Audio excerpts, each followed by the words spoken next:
Thank you for joining this webinar, which is the 6th episode of the COVID Nigerian Medics webinar series. And today's webinar is going to be on strengthening the primary healthcare system in Nigeria, where the role of the family physician will be reviewed. As you come into the webinar, if you can kindly unmute yourselves, or let me say mute yourselves, unless you're being called to talk, please. And thank you as you do that. So my name is Dr. Nana Ahmed, and I'm currently working as a general practitioner in Nigeria. However, I did most of my medical training in Nigeria, and I've lived most of my life there before moving to the UK. And I will be moderating the webinar today, along with my most able colleague, Dr. Abdullah Himazai. So Dr. Abdullah Himazai, if you can introduce yourself, please. Right, I'm Abdullah Himazai. I'm a GP in Doncaster. It's equivalent to a family physician in Nigeria. I must say that I'm glad to be a co-moderator for what promises to be an exciting evening and an interesting discussion in this webinar. Thanks for bringing me in. Great. So without wasting much time, I think let's just crack on to today's event and agenda, but a few housekeeping rules, please, before we continue. So if everyone joining the webinar can please mute their microphones, unless you are called to speak, please, just avoid disturbances. So a little overview regarding the webinar so that people will know exactly what to expect. So it's going to be about looking at challenges faced by our primary healthcare system in Nigeria. Obviously, we cannot look at all challenges within one webinar. So what we're going to focus on today is on service delivery and manpower issues in the primary care system. We'll be looking at how the family physician in Nigeria could be utilized more to improve service delivery at that level. So we're going to have 3 speakers, and after each speaker, we'll have a panel discussion. If you have any questions along the line, if you can just put it in the chat box along the way, the speakers will be answering these questions because we might not have enough time after the webinar to answer them. All right. And I hope it's going to be really helpful, and I hope you all enjoy the discussions along the way. So Dr. Mazai, over to you to kickstart the discussions, please. Thank you. I'm going to be keeping the time. So hopefully each of the speakers will have like 10 minutes, and then we get questions over to the panelists, each answering it hopefully within 3 minutes. I shall kind of warn you if you're getting more, you're taking more time. Time is not our friend today. So without any more delay, I would like to introduce the first speaker, and he is the person of Dr. Samuel Lassa, who lives in and works in Sheffield. He joined the academic unit of the University of Sheffield in 2019 as an academic clinical fellow, and then he graduated in 2008 and has had 10 years of experience working in Nigeria and also in the NHS. He also is experienced in the field of, he has a lot of experience in the field of public health and has a master's in public health and a PhD in global healthcare. And he specializes in health systems. Okay, over to you, sir, Dr. Lassa, and you have 10 minutes and it starts now. Okay. Thank you for the introduction. So I'll share my screen now.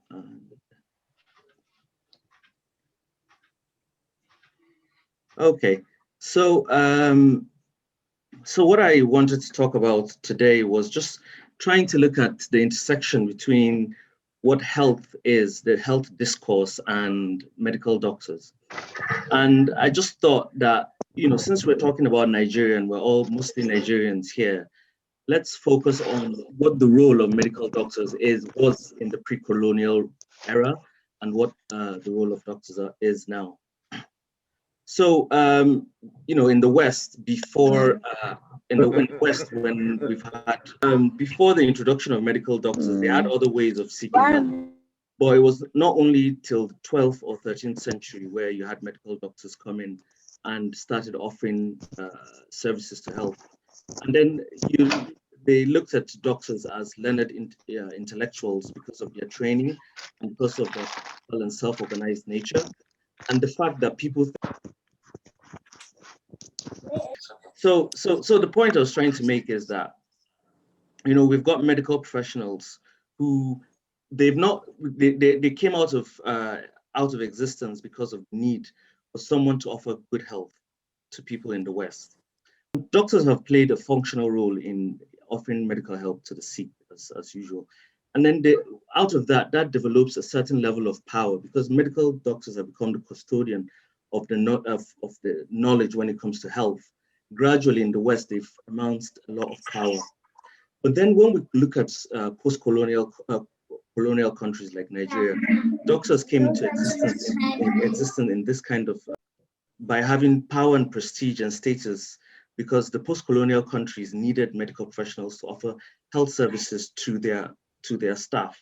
So they didn't come actually to help the indigenous people, but because the British Empire really needed them. And because of this symbiotic relationship, over time, medical professionals became incorporated into the British Empire, and then gradually they started having power. So you can find out that there's that corporate patronage whereby the main client for medical professionals in colonial countries was the government. It wasn't the people, it wasn't the indigenous people. And because of that, they became part of the colonial bureaucratic system. But then when we talk about independence, how did that role of the medical professional become part of what our society has adopted as post-colonial countries? It's through the period of Africanization, they call it, sociologists call it, where medical doctors took over, or African medical doctors took over the bureaucratic role that previous medical professionals under colonial rule, colonial governments had. And then that now put them in a privileged position whereby for you to move, one way to move up the social ladder in society was for you to become a medical doctor. This is different from how medical professionals reached their power of their level of power in the West. So post-colonial medical doctors and Western medical doctors have had a different path in their way in getting to the top. But one thing we have to realize or focus on is, where does this power come from? And the power of medical professionals in post-colonial countries comes from the relationship they have with government, because the government is the biggest client for medical professionals, who then the government gives the services to its citizens. So it's not because the indigenous people have requested for it, but it's because the government have found that important. So going to the next slide. So now we need to look at what motivates medical professionals and what gives them that value, or where do they derive their value from. And you can see that medical professionals, doctors are, somehow motivated by their altruistic value. So that means they do it because they want to offer their help. They want to, they just want to be good to society, and that's why they go into medical professional role. But some people have the opposite idea, that medical professionals, those are the new Weberian perspective, where they say social mobility suggests that professionalization is an active collective attempt by the group to pursue professional privileges and prestige. So medical professionals themselves want to better themselves, and they want things that would improve their own interests. So they want a system that would be beneficial to them. So when we talk about creating or strengthening health system, who are we strengthening these health systems for? Because if we have a situation whereby the government and medical professionals are in a symbiotic relationship, when they develop or try to strengthen this health system, whose interests do they have in mind? And we're beginning to see a kind of process where we have medical professionals who are more like a hybrid, like a clinical manager who has entrepreneurial values as well as his professional values. And when you join this together, you begin to wonder, where does the interest of the local person come in? Where do we have the interest of the community in strengthening health system? And then that's where you find this interlink between medical professionals who are the dominant interest group, and you have your challenging interests. So you have the government, you have global health access. we all know that global health actors and NGOs and everybody have their own interest as to why they're involved in health. We also have the pharmaceutical companies who are in there for money. But we have to understand that what gives them validation, or what validates whatever they want to do, is because they do it in unison with medical professionals. But then we have our repressed interest group, which is the community. And these are the people that we need to strengthen this health system for. So how do we try to make the people who have a repressed interest in the whole system, how do we bring them to center stage? I think this is what our discussion needs to focus on today, because I feel that the family health physician, or the GP, when it comes to the health models in both Nigeria and UK, are in a strategic position, because you find that the GP, or the family physician, is in the interface between where health policies that benefit this dominant interest that I mentioned and challenging interests like the government, the NGOs, pharmaceutical companies, people who want to make money, people who commodify health care because of the interest they have, rather than what the people, or the cultural, what the people's cultural fabric wants, or what their health demand, or trying to meet their health demand. You know, I find that the GP, or the family physician, is the person who is like the intermediary, because they can harness this power that medical professionals have for good. Because first of all, as I said, knowledge is power. Wherever they are, they'll be giving, their views would be listened to, but they have to do it in a way whereby there's shared management. So between the individual, that's the doctor, and the patient, there has to be a shared management. And how do you share management with the person when you don't share the same values? So we know that our system, or our people, are different from the Western people, but we can't just bring our biomedical Western knowledge and impose it on people in the community. We have to share the same values with them for us to understand whether this marries with their own values and their own interests. And then we have to also have shared interests. Who am I trying to do this for? Am I trying to do it for my own professional, professional values or interest, or am I trying to do it because of the interest of the community? So coming to my last slide, I know that time is not on my side, but I think one of the main things we need to look at is, have we been able to adopt the role of the medical doctor to fit into the cultural fabric of Nigeria? That is the first thing we need to ask ourselves before we think of who we are actually strengthening the health system for. And what future does the role of the family physician have in the new economic climate? We're talking about Nigeria, who has a population of about 170 million people, and resources are scarce. How are we going to be able to make the family physician be part of that health system strengthening that starts from the grassroots? Where is the money going to come from? And indeed, is there a role for the family physician in the current climate? And then the main thing I want us to take home, or to ask ourselves, is if we're strengthening the health system, we have to look at who benefits.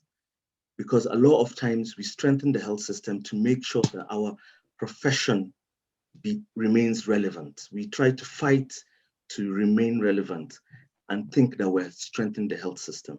So we need to try and sit back and recalibrate how we look and how we frame this health system strengthening activities or strategies. We need to look at who's going to get the most benefit, and who is going to have who's going to be center stage when it comes to designing our systems. So I think that's the end of my presentation here, and I think I'll pass it on to the moderators. Okay, thank you for your presentation. I think it was quite clear. You did bring out a few points there, and I'll kind of highlight without taking much time. You talked about evolution of orthodox medicine in Nigeria. You didn't fail to make us know that we do have our culture as well. So is this an imposition? And where the repressed person, the repressed interest, where does it fit in this? And then it's our medical, I mean, what we provide, is it to the best interest of the community, or is it to further our own nest? Is it to our own interest? You know, again, that's something that you highlighted. And then what's the unique role of the GP here, the general practitioner or the family physician? And that, how do we, I mean, we need to be embedded in the society, obviously, or in the community, to be able to establish that trusting relationship, because then the patients know us, and then we know their values and interests. With this, I will go on now to welcome Dr. Omon Imohi, who I would ask the first question. Now, she's a multi-award-winning NHS family physician working in northwest of England. She did attain her first degree at the Windsor University School of Medicine. She's also a member of the Royal College of General Practitioners, and also a diplomate of the Faculty of Sexual and Reproductive Healthcare. She's a GP community tutor for the Liverpool University, and she's a founder of the Black Women in Health, a non-profit organization born out of the need to connect, inspire, empower, and celebrate Black women in healthcare. You're welcome to this webinar, Dr. Imohi. And the first question shall read this. Based on your experience of work in Nigeria and the UK, and I know you do have extensive experience, there are differences in consultation styles, one being patient-centered and the other doctor-centered. Could you highlight the impact the different approaches could have in the healthcare delivery at the primary care level, looking at both sides now? Thank you very much, Abdullah Mazi, and thank you to Dr. Samuel. Based on the question you've asked, doctor-patient relationship has undergone a lot of transition over the past few years. And 2 decades ago or thereabout, the relationship used to be predominantly a patient seeking help from the doctor, and the doctor will make the decisions and hope that the patient will just comply with it. But in that kind of paternalistic model of doctor-patient relationship, the doctor was using their skill to choose the necessary interventions, the necessary treatments, and likely restore the patient's health, which was in the patient's own good. But obviously, in that format or in that model of consultation, the doctor's role was to make all the decisions and just hope that the patient follows the decision.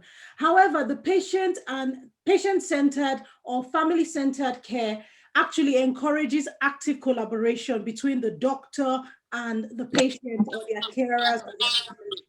And it helps to make the health plan better because patients become partners in the management of their health conditions. And if you look at it, as healthcare professionals, especially as GPs, we try to treat our patients not from only the clinical perspective. We look at the holistic picture, the emotional, the mental, the spiritual, the financial and socioeconomic impact of the illness on the patients.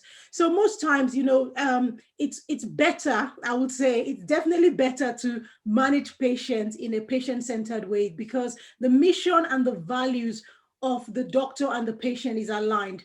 You are therefore able to assess the patient's ideas, their concerns, and their expectations. The care is collaborative, is coordinated, is accessible. There's physical comfort, there's emotional well-being looked at as well because you're doing a holistic review of the patient.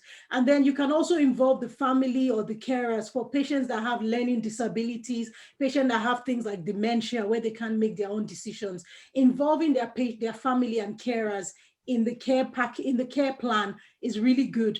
And it also makes the patient more compliant to the treatment that you give them because if you involve the patient in their care, they will most likely do better in taking the medication, in doing what you've asked them to do. And from the doctor point of view, there's also transparency. there's education. It's always an opportunity to actually educate the patient. A good example would be a patient that's got diabetes. There's nothing like just saying, oh, you've got diabetes, this is your medication, take it and go and take it and bring your blood sugar down. But a patient-centered approach will be like, you've got diabetes, this is when your blood sugar level is high. I'm worried about the complications of high blood sugar level, like, damage to the kidneys, damage to the eyes, damage to the nerves.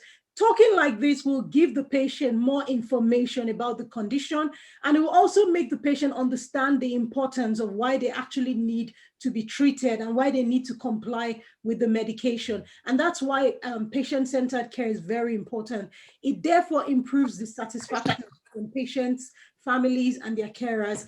It enhances the reputation of the doctor amongst the patients and other healthcare consumers. It also helps to boost the morale, the productivity, and effectiveness among clinicians and healthcare professionals. It improves allocation of resources. So resources are not misused when there is a joint collaborative care plan. And it also reduces expenses for the healthcare system on the long run, because a well-educated patient is an empowered patient and will in effect manage their condition better. Thank you. Okay, yes, thank you very much, Dr. Imohi. And I think that's clearly, it's very explicit in your description and explanation. Right, yes, we need to move on now to the next question. I'll ask the moderator, Dr. Nana Ahmed, to carry on. So Dr. Zainab Anja is actually an doctor who acquired her first degree from ABU Zaria. She's currently the National Area University. She's passionate about community development, and she's an active member of the Development Association. So thank you very much, Dr. Anja, for joining us today. And Dr. Lassa, thank you for your presentation. We have heard a lot about the powerful dynamics between the doctor and the patient. And the issue of trust between patients and doctors in Nigeria is very evident. And I find the concept that Dr. Lassa brought about, regarding street level bureaucracy to be very, very interesting. And that's the doctor coming to the level of the patient for things to work in the best interest of the patient. My question to you, Dr. Zainab Anja, is how do you think family physicians, you are a family physician yourself, so how do you think family physicians could be utilized to improve doctor-patient relationship in Nigeria, especially in terms of trust? Good evening, co-moderators, the speaker, and then the co-panelists. I think as a family, I don't know if you can hear me. Yes, we can hear you. Okay. One of the ways the family physician can be utilized to build a trusty relationship between the doctor and the patient is using the principles of family medicine. From the last panelist, what she really explained the principle of family medicine, because the model of care that a family physician is going to utilize in offering services to the patient matters, because when you give a patient-centered or person-centered approach in your care, along the way, because you will be providing a longitudinal care to the patient over time, there will be this long-lasting trusty relationship between the doctor and the patient. So a well-informed patient, a patient that is proactive, he knows a lot about the ailment he has, will be able to trust the doctor in whatever he's going to do that relates to his health. He might want to even ask his doctor, his or her doctor first before taking the next step. And because in that patient-centered approach that one will be using, the doctor is not going to be a predominant person. It's an interactive session that is going to be between the doctor and the patient, and you respect the patient autonomy. You don't just give things based on your professional knowledge or your ethics to the patient, in as much as you're a decision maker to the patient, but you allow the patient, you give the patient information and guide the patient toward making decision. Because one of the things that bring distrust in the patient is a patient that is not well informed. Whatever you are going to give the patient, or when you are in a haste to even treat the patient, he doesn't feel like he's carried along whatever you are giving to him. and the outcome of treatment that you're going to get might not be too good. But when the clinical patient-centered method is applied, you have a satisfied patient.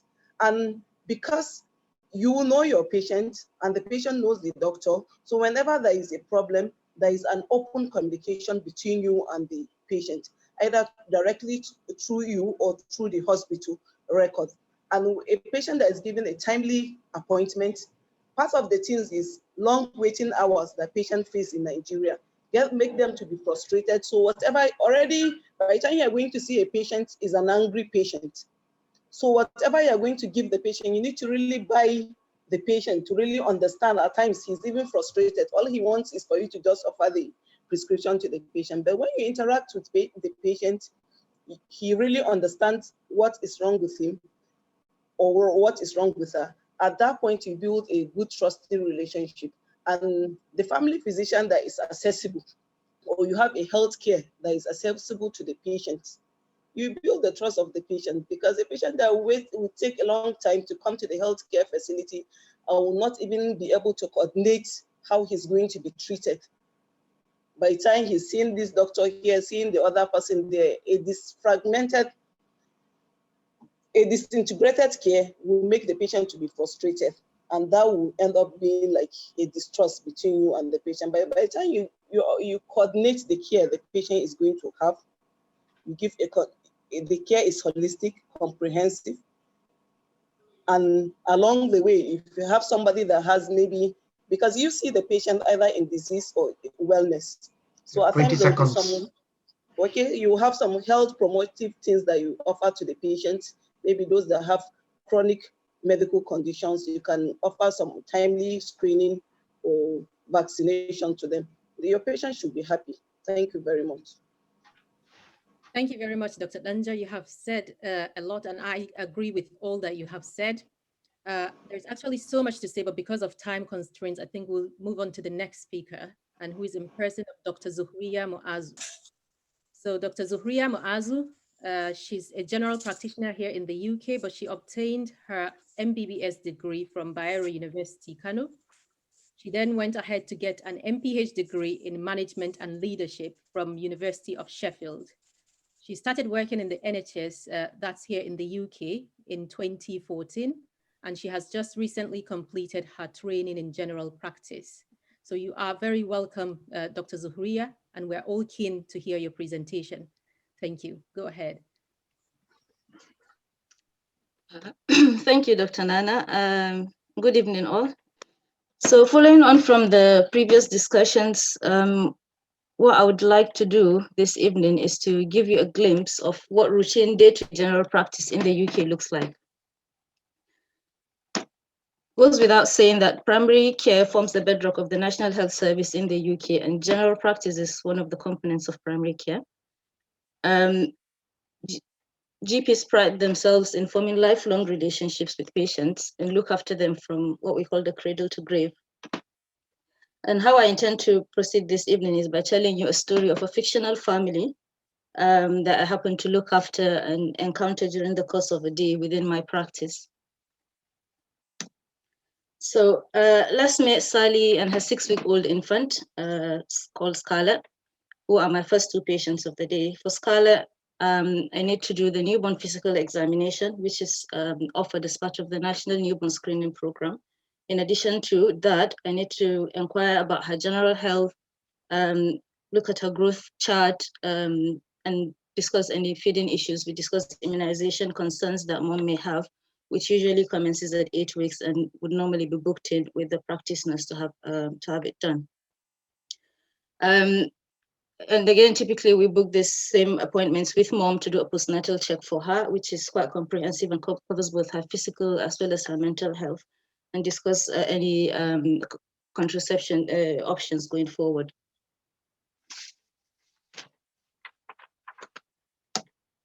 Next, I see Sean, who is a 35-year-old electrician with weeks history of right elbow pain.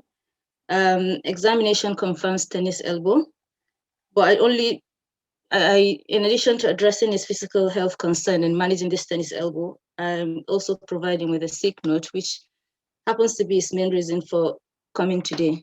So in this encounter would not only look at the physical impact of the disease or the condition, but also looking at the sort of wider impact on his job and so on.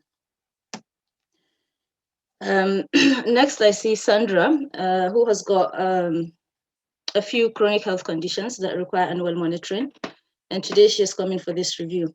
My appointment with her today covers looking at her recent blood test results, blood pressure reading, but it also provides an opportunity for promoting lifestyle measures that will improve the overall health outcomes for her.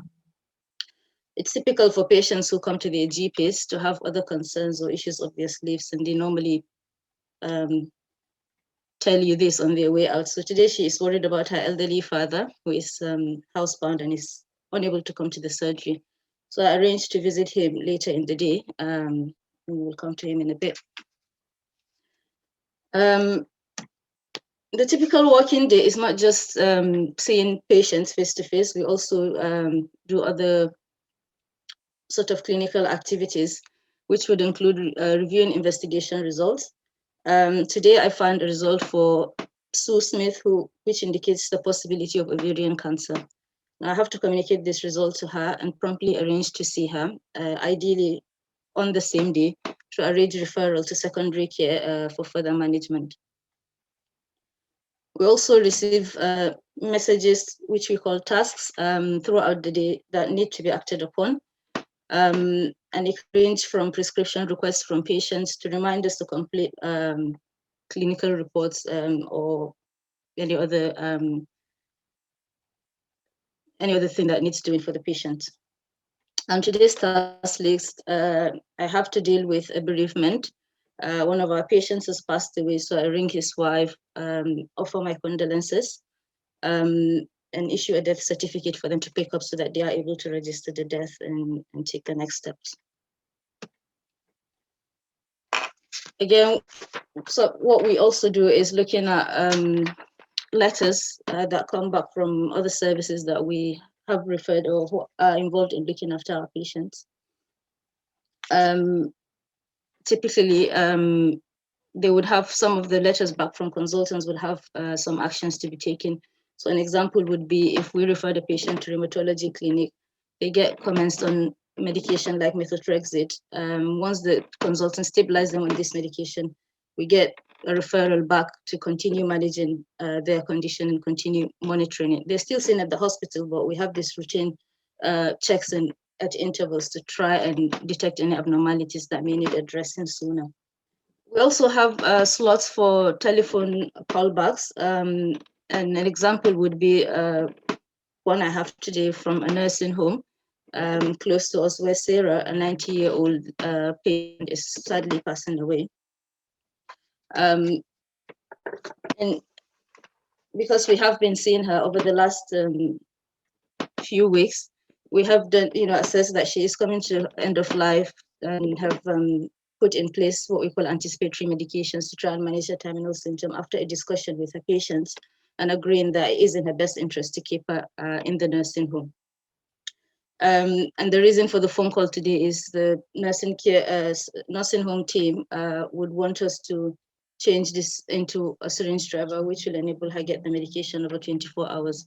So I'll do a prescription for this, get them to pick it up and have the district nursing team set it up, and we will continue to monitor it every 24 hours and adjusting it as needed.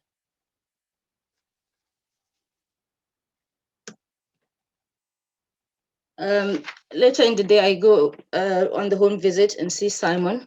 Simon has got a few issues that is typical for people who are quite frail and living at home. And in order to address his issues, I would need to use a multidisciplinary approach method. So we'll need to have a formal memory assessment for him, involve the community physio and occupational therapy service to assess his mobility and make adjustments at home. We'd also need to adjust his medications so that he is able to safely administer them at home.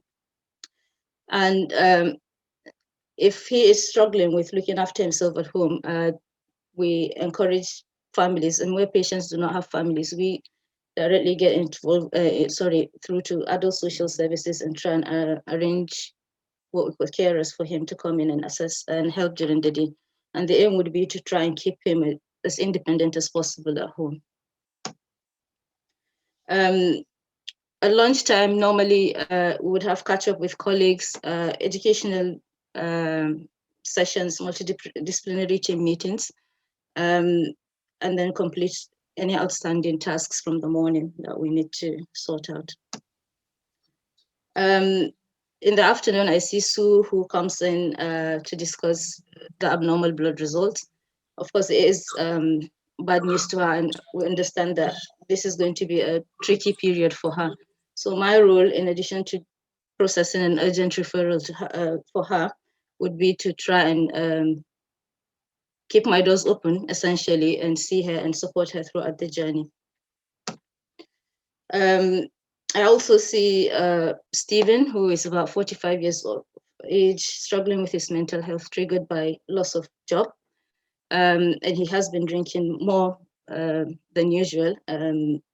So what I would do with Stephen essentially is do a suicide risk assessment, also discuss management options, in that we're not only addressing his mental health, but looking at the wider determinants of health, in essence. So he probably need to get some support for his financial circumstance, and also get some psychotherapy, which we encourage patients to try and refer themselves to and have it from the NHS. And lastly, I see 14-year-old Sophie, who has come to see me on her own today, wanting to discuss contraception without the knowledge of her parents. Now, this is also not uncommon, but my duty, in addition to providing her what she wants, if I assess her capacity and decide she can make that decision on her own, is to ensure that she isn't being subjected to abuse or being manipulated. So you have to assess if there are any risks for that. And if that was to be the case, then I would also need to involve social services, and try and sort of make sure she is safe. I think that's it for me. I'll probably pass it back to the moderators. I'm happy to address any questions. Thank you. Thank you very much, for that wonderful presentation. And I like the approach you used. So you used a practical approach using your typical day at work to describe the role of the GP or the family physician.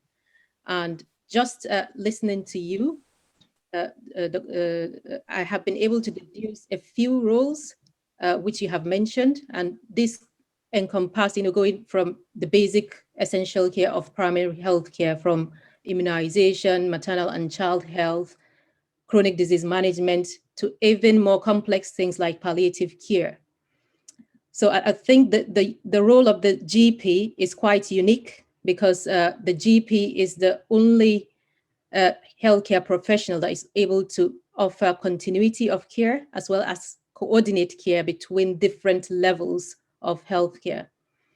So what I'm going to do now is to call on the panel members, and I will first of all call on Dr. Hamza Abubakar. So I'm going to introduce him, and let's hear what he's going to think about this presentation. So Dr. Hamza Abubakar, well, I said a brief introduction, but actually I've tried a couple of times to summarize his CV, and seriously, this is the most precise I've been able to get to, because he's got pages and pages of things that he's done and accomplishments. So bear with me. Dr. Hamza Abubakar obtained his MBBS degree from ABU Zaria. He holds a master's degree in humanitarian health program management from Liverpool School of Tropical Medicine, and a master's degree in international affairs and diplomacy from ABU Zaria. And currently he's taking another MBA from Robert Kennedy College in Switzerland. He has worked for several international organizations, including the famous FHI 360 and the Clinton Health Access Initiative and Health Strategy and Delivery Foundation. He's currently the Executive Secretary of Kaduna State Primary Health Care Board. So you're very much welcome, Dr. Hamza Abubakar, and we are pleased to have you on board today to be part of our panel, our panelists. So Dr. Hamza, this is more than 4 decades after the Alma Ata Declaration, when the essential components of PHC were coined by the World Health Organization. And I think there were either 8 or 10 components. You should know this better than myself. And these components were very basic at the beginning. However, along the way, we can see from Dr. Zuhriya's presentation that these components have evolved to even cover more services in primary care. However, majority of PHCs in Nigeria are dysfunctional, and feel free, Dr. Hamza, to disagree with this, whether you feel they are functional or not, but I think the majority of the audience here will agree that the majority of PHCs are dysfunctional. So my question to you is, what are the major challenges that are hindering our PHCs from being fully functional to at least cover basic essential services? We're not even talking about palliative care here. We're talking just immunization, maternal and child health care, the basic things that were coined by the WHO 4 decades ago. You have 3 minutes, please, Dr. Hamza. Thank you. Thank you very much, Dr. Nana. Good evening, everyone. Wow. You know, this question actually deserves a whole speaker series in itself. But I'll try to kind of just highlight the main points. Now, if we look at policy, for example, at policy level, what policies do we have in place actually now to help us, you know, operate optimally for the PHCs? From the Alma Ata Declaration, we've had so many different iterations, you know, of PHC and PHC systems, of the policy environment and the systems in general. But I hate to agree with you, Dr. Nana, that up till now we are not operating optimally. Now, in my humble opinion, most of our policies are good, but the legwork actually of implementing these policies, the formulation, you would see policies formulated by very brilliant people, very intelligent people. They are good in theory, but I think our major issue is with the environment and then the attitude towards dogged implementation. For example, if you look at operational level now, funding for health, the Abuja Declaration, I think in 2004, thereabout, forgive me, I'm not very good with dates.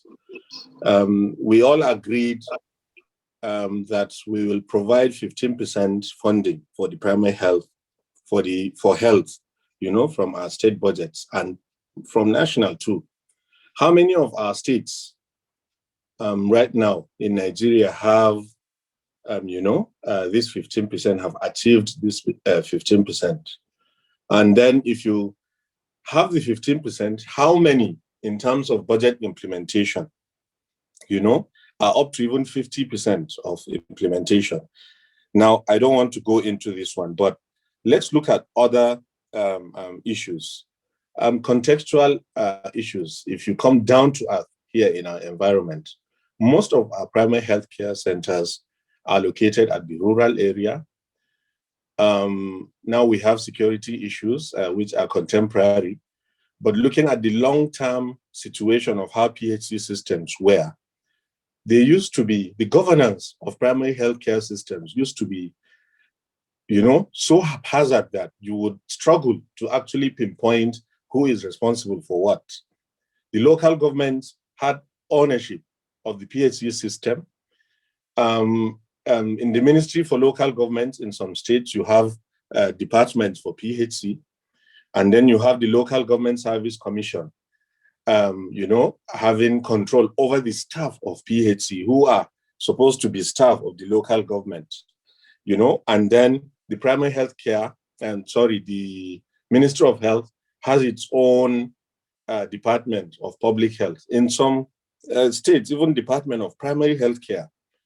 So the governance was just all over the place. I'm happy with the PHC under one roof system that we have now as a policy. Now, it's why I say some of the policies are brilliant. This PHC under one roof policy is brilliant in that, if not anything, it puts governance of PHC into one umbrella, which is the Primary Healthcare Board. Of course, there'll be funding from all sorts and other contributions from other components of the government, but the major manager of PHC systems is at the Primary Healthcare Board. Wow. And then, of course, with supervision from the Ministry of Health. If you look at human resource for health, since we are talking about, the role of our family physicians and the general physicians, let's look at human resource for health quickly. In Kaduna State, we have, that's at the primary healthcare subsector, we have a total of 17 doctors to manage 255 ward health centers. As part of the primary healthcare under one roof, there's also the policy for one functional PHC per political ward in Nigeria. This is also an excellent one. And the ward health system actually provides for one physician per ward health center, which means in Kaduna, we are in need of 255 physicians to man our ward health centers. We have only 17. We don't even have enough to call medical officers of health who will manage PHC systems in the local governments. So there's that challenge also of the manpower. Most of our primary health centers now are actually, okay, so let me quickly finish this statement, are actually manned, by other healthcare workers from the community health officers and so on, who are doing their best, but the capacity, is just not enough. Thank you. Yeah. Thank you very much, Dr. Haruna.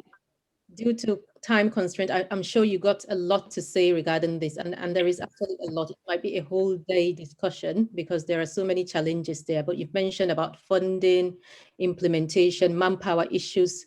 The problems are just endless.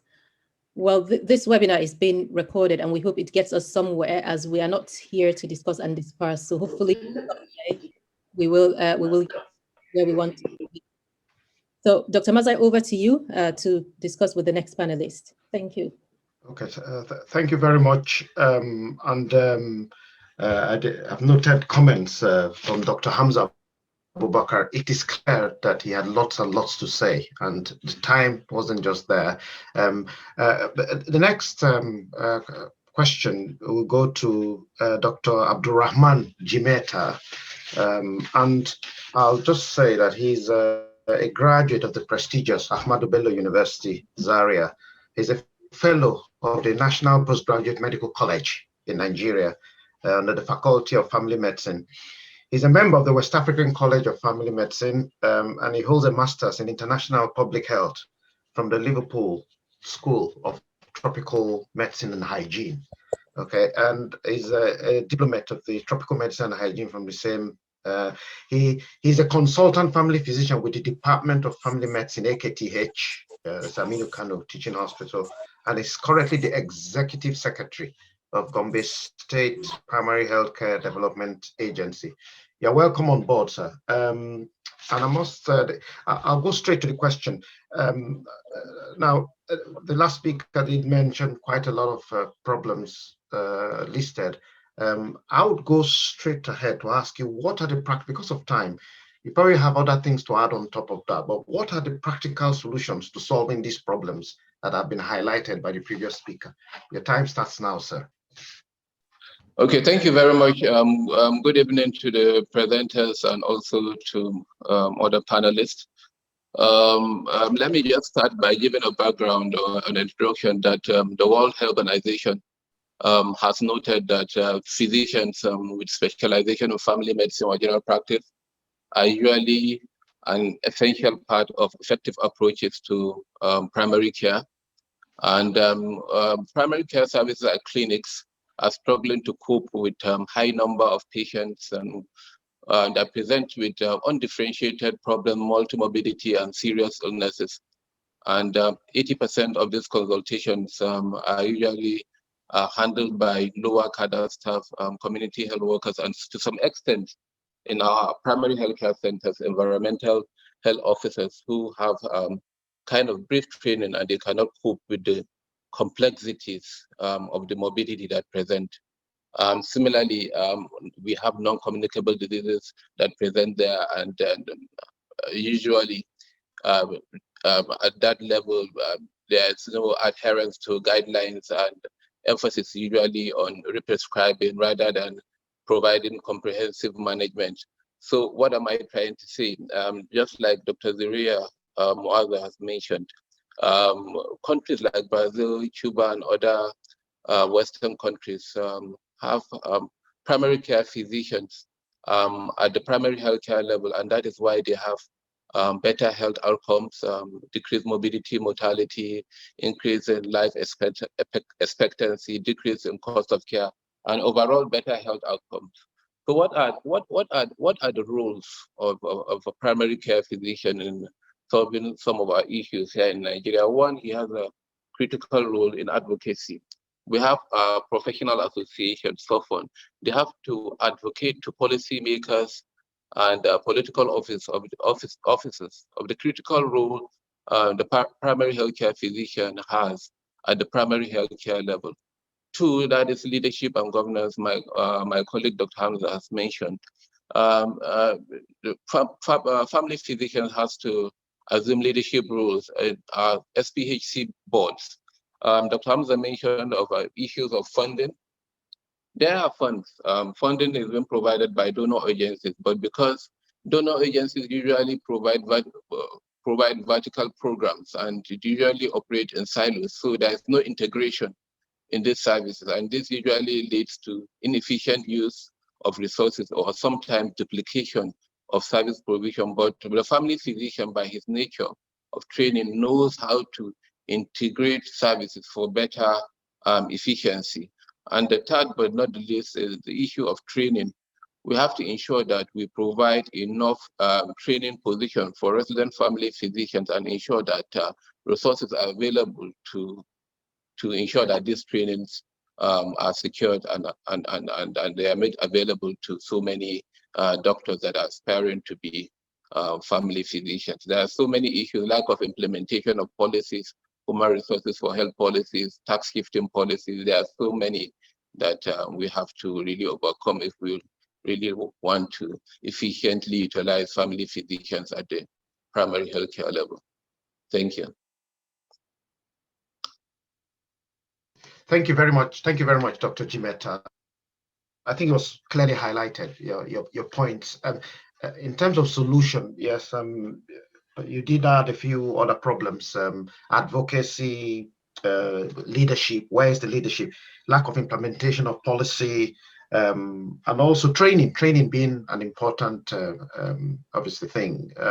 Obviously, we'll come back to these points at some point, but I'll pass this on to Dr. Nana Ahmed to ask the next question to Dr. Imohi.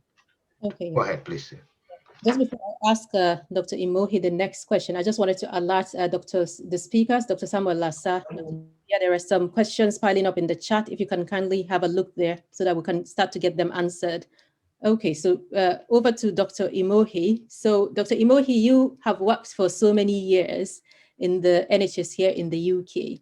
You are a general practitioner yourself and even a council member of the Royal College, but you have also had you've worked previously in Nigeria and you've remained really close to your roots. You founded Black Women in Health and you're close to the Nigerian community.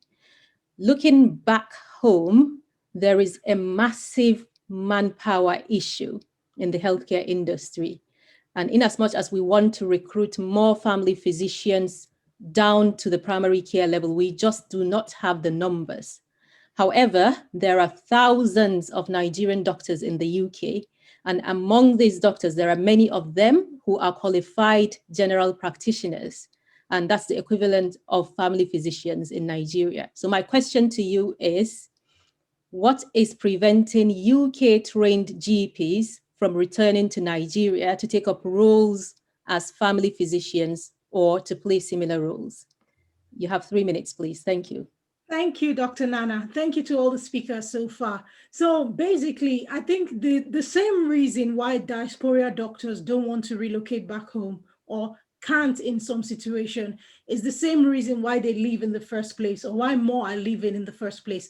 I'm just going to break it down into a few points, which I think are really important. The first one is funding. Okay, there's poor working conditions in Nigeria. When I was a medical student in Nigeria, the hospital we used to go for our medical clinical training was run down. It was a government hospital, but they didn't even have some of the basic amenities. So it's the condition working in Nigeria is poor. Only 4% of Nigerians' budget is allocated to healthcare, compared to 10 to maybe 15% in some Western countries. So obviously it's not enough. And our population is a lot more than some of these Western countries. So if there's no funding, it's difficult for the healthcare system to stand and to function appropriately. Another problem is technology and infrastructure. Currently in Nigeria, our healthcare, actually in the whole world, Nigeria's healthcare system ranks really low. It's like one of the lowest in the world. And one of the main problems is because of technology and infrastructure. We are not moving with times. We're not updating our technology. And even where we have modern infrastructures, sometimes we don't have the manpower, we don't have the consultants or specialist radiologists or sonographers who can actually use the machines and interpret the results. So that's another huge problem. We don't have access to modern softwares like the ones we use in the UK and in other Western countries. Accessibility and affordability is a major problem. One of the biggest problems plaguing the healthcare system in Nigeria is inequality.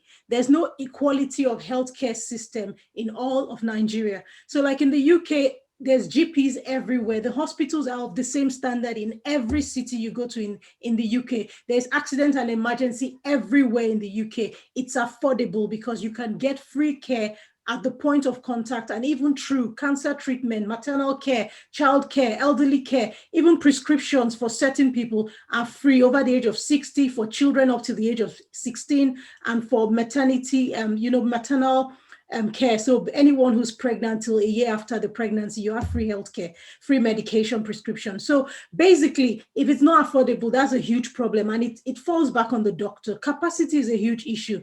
With the estimated population of Nigeria of almost 180 million, there's one doctor to about 5,000 people, which is not realistic. And it's been worsened by the brain drain that has happened over the last few years. There's mass exits of doctors from Nigeria because 9 out of every 10 doctors wants to work abroad. They want to seek opportunities outside Nigeria because of these things I've listed: the funding, the working conditions, the affordability for patients. And that brings me to the remunerations for average Nigerian doctor is very poor compared to other countries. We are paid less, we are not valued, and that means a lot. It can demoralize people when they are working and they are not valued and they are not paid what they are worth. And it takes me to the final line. I think that's one of the most important things, the oath we swore as doctors to do no harm. How can we stand by and see people die just because there's no facilities, there's no oxygen in the hospital, there's no funding for certain things, there's no, there's no money to register when they have a bullet wound? Things like that are very painful to witness as a doctor. Some doctors in Nigeria use their own money to pay for patients, but how many can they pay for? How much longer can we do that? The whole problem why doctors don't relocate home is that there's no favorable condition, and this makes them not to be able to be productive enough, creative enough, or innovative enough with the knowledge that they've gained. And primary care in Nigeria, really specifically, is not a specialty that is used to its maximum. Primary care doctors are looked at as maybe doctors that couldn't get into specialties, and there's no funding for them at all. So that makes it difficult for us to go there and set up our practices, because if there's no funding, how are the patient going to be able to afford it, and who will pay us? That's it. All right. Well, thank you so much, Dr. Imohi. Well, it sounds like you will not be volunteering to go back home soon from what you've said. I will, but I will know it at the back of my mind. It's more of like, I'm just doing it like philanthropy works. Yeah. I work with an organization that plans to train doctors back in Nigeria to help build the primary care and some other specialties, not just focused on primary care. And I've been working with the college, the Royal College. The Royal College has been doing an international program where they are trying to help primary care in other countries. But if the system is not set, if the foundation is not laid in Nigeria, it's difficult for all these organizations to actually support, because even if they give all the trainings, but there's no funding for it, or there's no resources for it, or there's no, the system, the way it is in the UK for GPs, you are paid for your patients and then you can deliver that care. If you need to refer your patient to a specialist, you do that. If you need to deal with problems in the community, to get a mental health link worker or a dietitian or a physiotherapist, you have all of this team working together in primary care. But if the funding is not available, it's really difficult. Yes. Very difficult. The doctors need to be empowered to be able to do it. I agree with you. Well, Dr. Hamza, Dr. Jimeta, you are our connection to the government. I hope we have made note of this. Doctors abroad need motivation for us to come back home. So a lot of us want to go back. It's just obviously, I'll hand over to Dr. Mazai, please, for the next presenter to be introduced. Thank you. Right. Thank you very much. Lots of the stimulating thoughts and discussions ongoing. Now, we shall proceed. The next speaker is Dr. Abdullah Haruna. He graduated from University of Maiduguri in 2004. He has a master's in public health for health policy and management at the Texas University, and he completed his residency training in family medicine in 2017. He's interested in complex systems, home medical visits, and lifestyle. He works as a family physician in AKTH in Nigeria. We would play an audio recording of his presentation because we were worried about IT issues.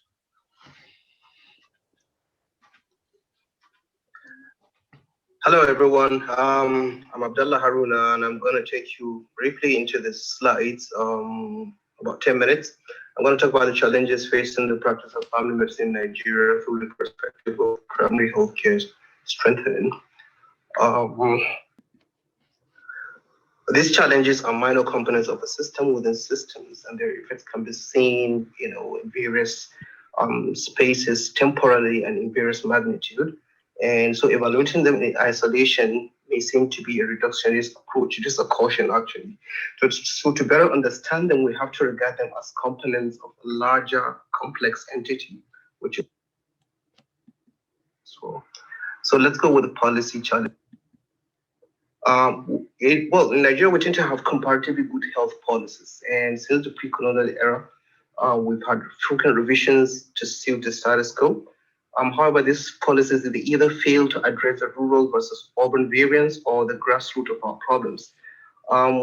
We know that focus on health, serves, to score cheap political points and campaign promises in ascension to power. I can remember the 1983, was it 84 coup d'etat. Lack of progress in the health sector was cited as one of the main reasons that prompted a change in government. We had revisions on the fourth national development, which was quite commendable, and the first time Nigeria focused on preventive health care with increase in budgetary allocation. However, we fell grossly short of implementation. We went through growing pains. We had competing priorities that reduced our health expenditure, such as defense. And even though the nominal budget increased, our expanding population and the weak naira made per capita spending abysmal, and this further led to decreased care. If you look at the left-hand side, what we have, definitive policies quite all right for family medicine. I very, very liking. At the level 5, if you can see level 5 here. Now, who leads the care in the community? This is an excerpt from NSHDP indicator for 2018 to 2022. It's a big missed opportunity. You can see clearly here that volunteer health workers are saddled, with the sole responsibility of providing community-based care. Well, it's understandable in the spirit of task shifting, where there is no doctor, someone else can take care. But it's high time we look at it critically, especially with the number of doctors we graduate. Policy issues. There seems to be more emphasis on curative care than preventative care. If you look at the Brazilian community-oriented primary care model, it focuses strongly on health promotion in primary care. Maybe performance of health, human resource, and primary health care should be tied to preventative care. I can remember the primary health care under one roof was introduced to improve implementation of primary health care through integration of services. But then, our policies still fail to hit the nail. Is it that they're not robust enough, or is it the governance structure, or is it implementation? These are to look at. Awareness of family medicine. Is it possible that policymakers, medics, and even the general population are not even aware of the utility of family medicine in primary health care? This is the second challenge that look at. And for this slide, I want you to repeat after me, please. A family physician is someone through education and training possesses skills and knowledge that qualify her or him to provide basic, continuous, and comprehensive care that focuses on the individual as part of a system, whether a family or community, regardless of the gender or age. And the cornerstone of family medicine is an ongoing personal patient-physician relationship focused on integrated care. And this whole specialty is designed to defragment and to coordinate healthcare. If you fail to understand what the family physician is, we may not be able to advocate for large policy changes and to strengthen our primary healthcare system. Now, once again, defining the family physician's importance as a resource to a defined population, and for him to carry out his or her function, he's got to be competent in primary care management, person-oriented care, and especially community-oriented care. Awareness as a specialty, even among healthcare professionals, talk less of policymakers and communities like him. One study done here in Kano by my colleagues showed less than 20% of medical students were aware of family medicine taught at undergraduate level, despite high personal interest in family medicine later. We must also understand that the family physician is not a mini specialist in, specific fields. He serves to integrate healthcare and reduce errors that occur during patient handling and other aspects of patient care. Now, where are family physicians supposed to be, and where are they? So, and ideally, the family physician should be in the community at the base of the healthcare structure here at the primary care level. Unfortunately, most are found in the secondary and the tertiary care levels. So why does this happen? Reasons may not be all related to reimbursements. You can imagine the local government paying, up to $2,000, $3,000 per family physician in various wards. And also you have to look at the governance at the level of the local government. So at the end of this presentation, we should reflect on this very important issue. If the local government are saddled with responsibility of managing the primary healthcare centers through the supervision of the primary healthcare development agencies, how well can they do this with their little budget?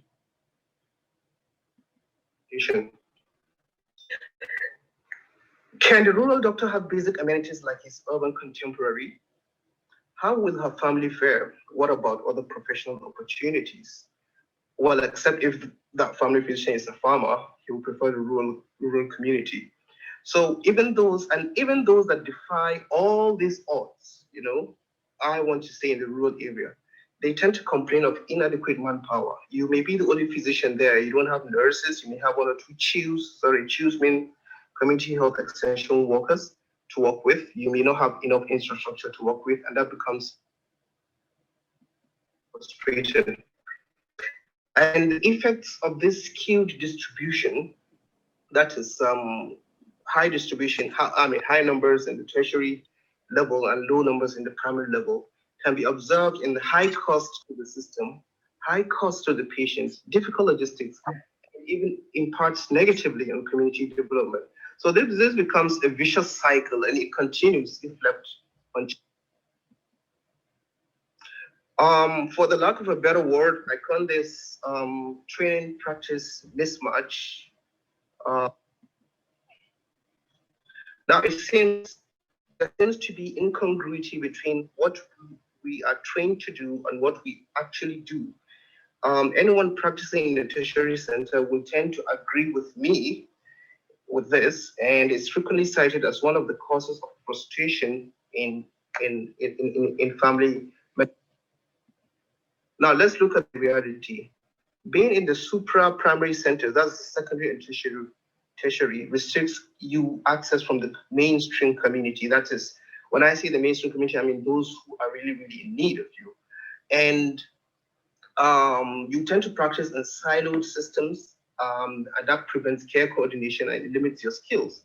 One study was done showed that a lot of Nigerian family physicians actually lack experience in community-oriented care, despite the fact that when they were trained, those tertiary centers that trained them had to affiliate themselves with primary care centers to give them a grasp of community-oriented care. But well, this is a big missed opportunity. Paucity of family physicians. Yes, on the supply side, we have family physicians, and there's so much leak in the system. Through our medical education and training, we find dropouts ranging from personal factors, misperception on what family medicine actually is, strained mentor relationships, to mainstream systemic factors like brain drain. All through the system, there's so much leak. We need to fix the plumbing. Now the question is, how do we increase the pool of students interested in family medicine, and how can their interest be maintained throughout school and training, and how do we plug the drain? So in summary, various factors apply, and this can be remedied by revision of policies and really implementing them, and maintaining the health system's pyramid as S, primary, secondary, and tertiary, and increasing awareness of family medicine and benefits on a strong and responsive. Okay. Yes, thank you very much, Dr. Bryan. Clearly, without going into details of his summary, a few things have been brought to the fore. He's talked about basic, continuous, comprehensive care in the community, being offered by people who are trained to do so, but there's kind of a mismatch. They are now in the tertiary centers. As such, the community suffers. One thing that has been highlighted here all day is policy, policy, policy. Every single speaker has talked about policy. Now I'll go to the next question, and this question goes to Dr. Zainab Danja. She's been previously introduced, so I'll just go straight to the question, and it is, will the family physicians be happy to go back into the community, assuming there was a policy change? And how will this work? Especially, it might impact on people's lifestyle and expectations. Or will this never happen? People are embedded already in the tertiary centers. How do you see them going back into the community? And your response starts now, please. Okay.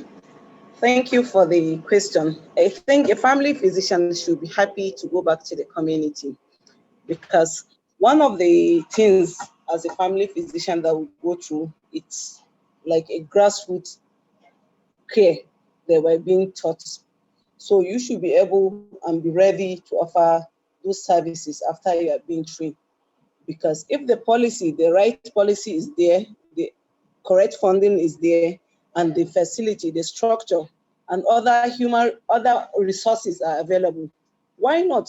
A family physician should be able to work there, because part of the principles of family medicine is a family physician should live within that community, because if the family physician stays in that community, he will be able to predict and guide the community, maybe when there's going to be an outbreak, based on the correct data that is being kept, for that population that he's staying with, because he knows he can predict maybe during this season, this is what will happen to the community. So if he's living with them, he can have some proactive plans for them against those diseases. And then he's a community manager, because when he's there, he relates with those policy makers and also and the people in the community, so they can harness the resources they have to make sure that at least whatever they have is a bit effective.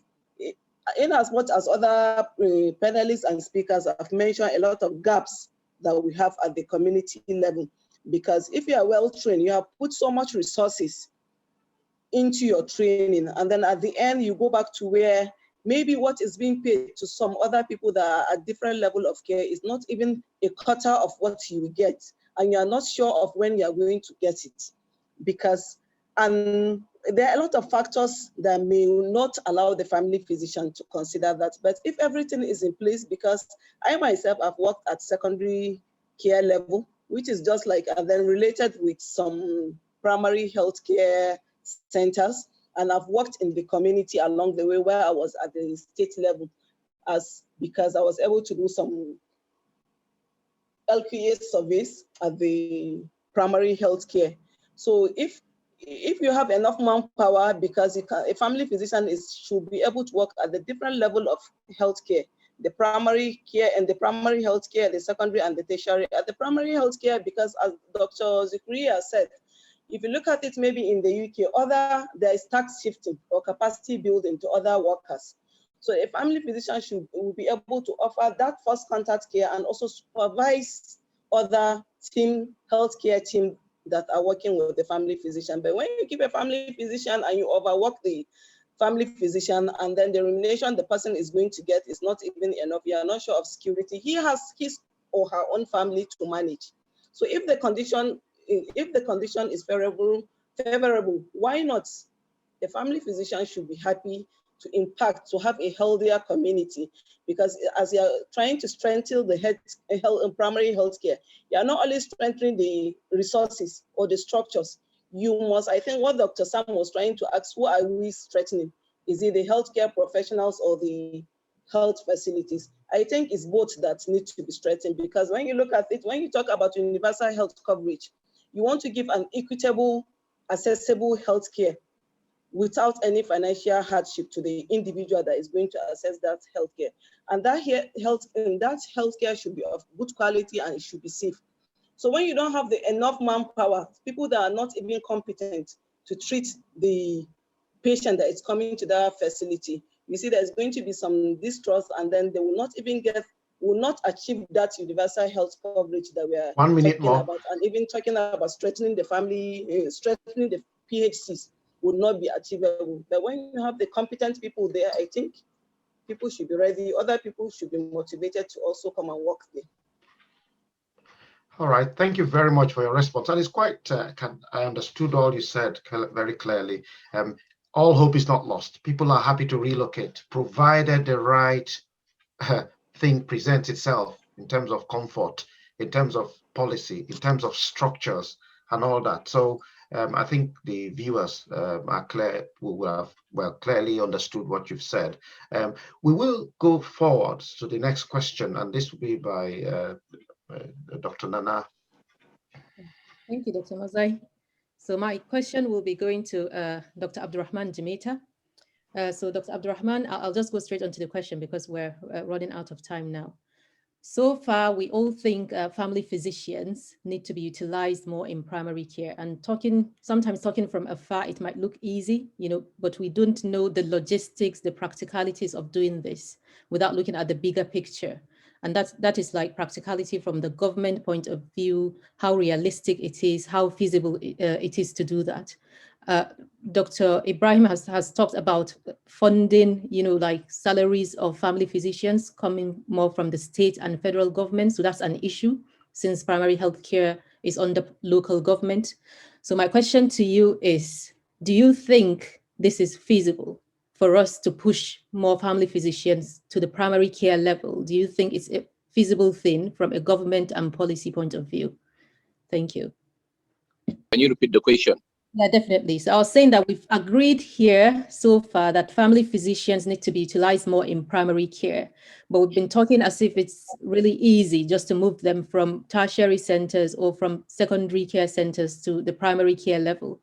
We do not know the bigger picture, like from a logistic government, the practicality of doing that.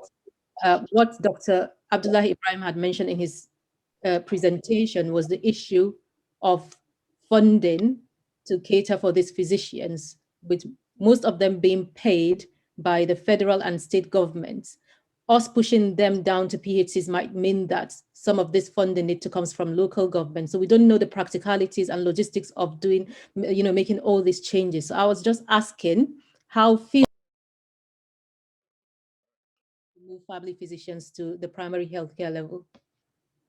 Okay, thank you very much for that question. I think it's possible, and the government is on the right track because there was establishment of the state primary healthcare boards. All the states have state primary healthcare board, and then the federal government came up with the the policy on primary healthcare under one roof. One of the pillars is repositioning all primary healthcare staff will move from the local governments to the state. That means the salaries also have been transferred to the state, even though it has not been fully implemented across some state, which means it's doable. You move local government staff to the state primary healthcare development agencies, which will be paid by the state, including doctors if they have in those states.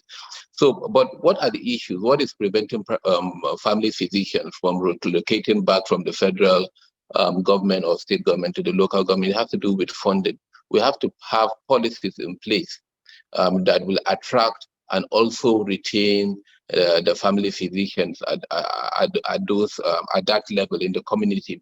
And one of the things we have to do is to look at innovative financing mechanism. What am I talking about? We look at the innovative financing like the result-based financing, which improves the quality of care at primary healthcare centers, and it also gives, I don't want to go into the technicalities of result-based financing, but it also gives primary healthcare centers the opportunity to also employ doctors on their own. So if they can employ family physicians at that level, why not? We also have to look at other issues like allowing professional development, because it's not just funding that attracts some people to other places to work, but also professional development.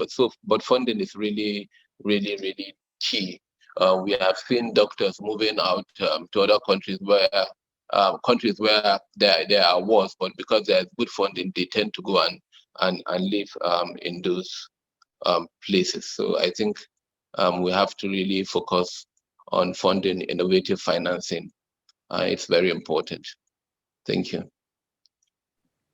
Thank you very much, Dr. Jamita. Well, that's very optimistic, and at least hearing something very positive. That's really good to know that things can happen. So I will hand over to Dr. Mazai now. Okay, yeah, thank you. It's interesting what you innovative financing system. If people can deploy healthcare professionals, basically relocate them and then fund and pay for them.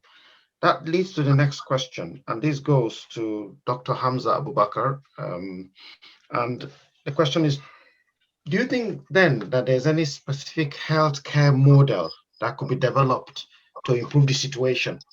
So we are where we are. So that's the thing. But policy would act over a long time. But do you think that there's a specific model? We have a model in the UK which we use, but in Nigeria, do you think there's a model that will make the man in the community happy and receive excellent care, policy favorable? I would like to hear your answer, sir, in 3 minutes. Thank you. Thank you very much.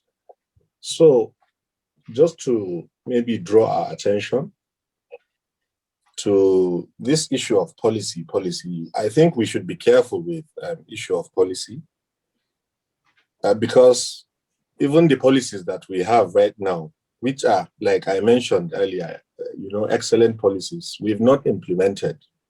So we are not even sure if they work or not, to be honest. Look, for example, now, if you look at Now, even legislature, we have the National Health Act in Nigeria from 2014. And an offshoot, of this act is the Basic Healthcare Provision Fund, which has mandated for the government to put aside 1% of its consolidated revenue fund aside to health. First line of charge. No, before any calculations happen, 1% is there. There are billions there now in CBN, waiting to be disbursed and deployed to PHCs. But 2-3 years now into Basic Healthcare Provision Fund, where are we with the implementation? So the question I'll ask now to all of us, is it really policy change we are looking at or strategy change? It's very easy to change policy. Believe you me, if you want, in Kaduna, we can change policy in the next month or so to say no more general physicians in the tertiary or secondary level. All should go back to PHC. But I'm sure the first people that will start attacking us, it will be probably NMA, the Nigerian Medical Association, Kaduna chapter, to say, no, you don't have this, you don't have that. So it's not the policy.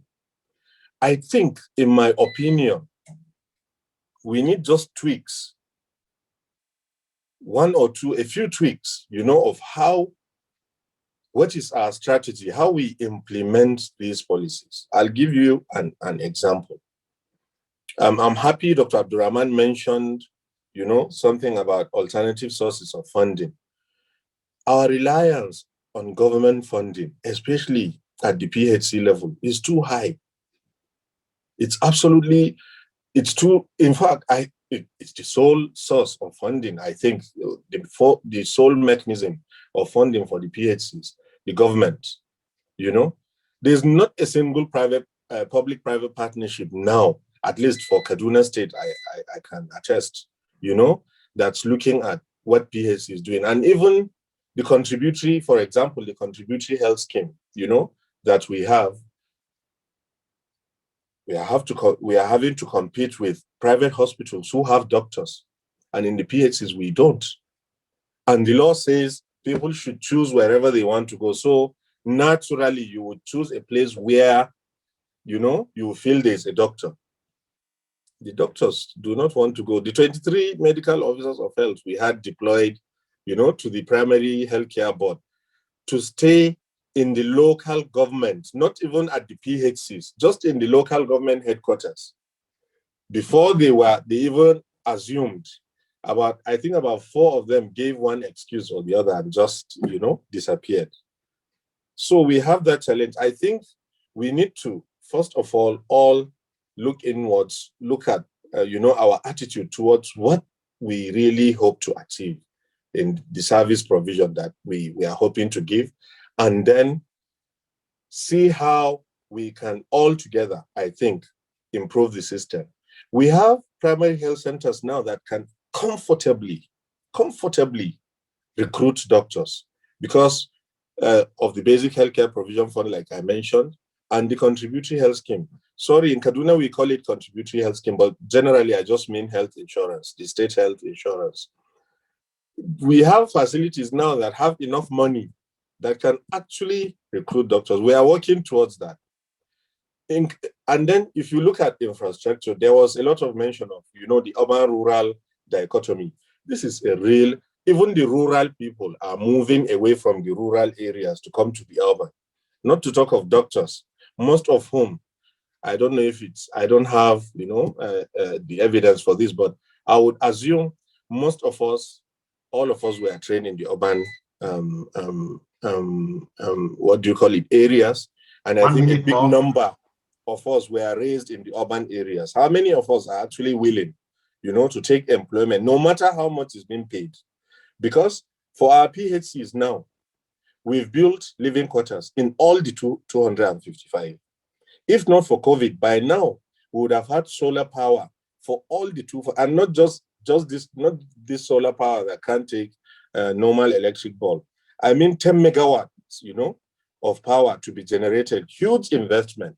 We have solar powered boreholes we have security and so on, even if, you know, the security challenge now is a problem. I'm up. But how many are willing to? Just two, you know, one question that, you know, has always bothered me. The way I want us to look at what we do in health, all of us, is if our service delivery points are called hospitals, I repeat this question in every opportunity I have, are called hospitals, why is it that it's the hotels that are called the hospitality business? We need to ensure our PHCs become semi-autonomous, independent bodies that can generate funds and take care of themselves, not always rely on budgetary provision. Thank you. All right, thank you very much. We got your message. If I get you correctly, you talked about, we're looking for a model. You talked about PPP, the public-private partnership, which is quite interesting, contributory health fund. So by which, I mean, there's a national health insurance system. I guess this one is the state one. But generally, you felt all hands on deck. Everybody must come together and see if we can get things right. I'll go to my co-moderator, Dr. Nana Ahmed, for a conclusion. It's quite a night, and over to you, please. Yeah, thank you very much, Dr. Mazai. Yeah, it's been a long but very productive discussion today. And this actually brings us to the end of the webinar. We wish we had more time to take comments, questions, and discuss further, but we've already run slightly over. So I think we should conclude here. And this actually brings us to the end. It's clear that there are multifactorial challenges going on in PHCs and with the healthcare generally. We've discussed so many solutions here and the practicalities, and we hope that the implementation of all the nice ideas that have been discussed here will happen sometime in the near future.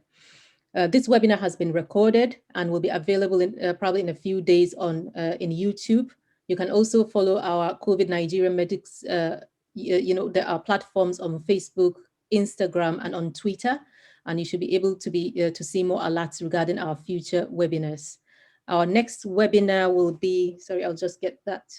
So it will be on Sunday, 21st of March, and the topic is going to be universal health coverage in Nigeria. What are the possibilities? So that already sounds really interesting. So we thank everyone who's joined the webinar today. We thank our host, COVID Nigerian Medics, the speakers, the panel members, and everybody who was able to join and stay with us through this night.